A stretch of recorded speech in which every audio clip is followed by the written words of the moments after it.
Skinwalkers Ranch takes the fucking cake. This place is honestly so much more insane than Area 51. I'm using my 3-minute limit to really explain this entire situation to you guys. So this ranch sprawls over 500 acres across northeastern Utah. This is a satellite image to kind of show you guys how huge this ranch is. So the ranch caught media attention in the mid-1990s when the Sherman family purchased the ranch in 1994 and began sharing mind-blowing stories with the world. This place literally had the news in a chokehold. People thought there was a Bermuda Triangle in Utah, even the tea of aliens being highly involved in this area. So once the couple moved into the ranch and got settled in, Terry and Gwen Sherman were coming home one night and they were startled by the sight of a freakishly huge wolf or coyote. The animals started stalking towards their livestock, which Terry ended up taking out his gun, as rightfully so, and shooting the animal. But to Terry's surprise, the animal kind of just repelled his bullets, which put him in a state of shock. They said that the creature didn't seem hurt and simply just grabbed the cattle in its mouth and wandered back into the bushes. But the most unsettling part of their encounter with this beast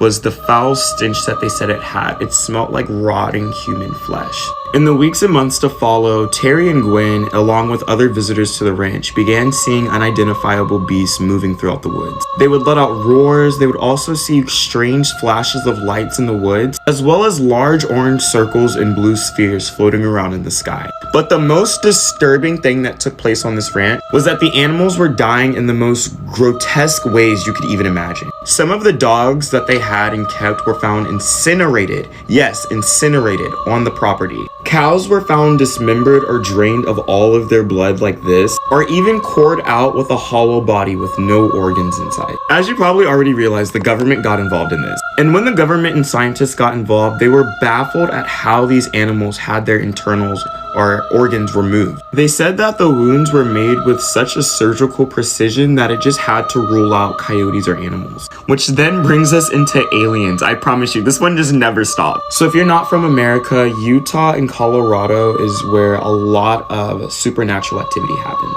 And this is also when people started noticing crop circles were all over Skinwalker Ranch. And this is when people began noticing crop circles in the snow. Yes, you heard that right, snow crop circles. As well as lots more people in neighboring cities started also seeing blue lights flying around the sky. I think Colorado just had blue lights flying around in their sky like a week ago.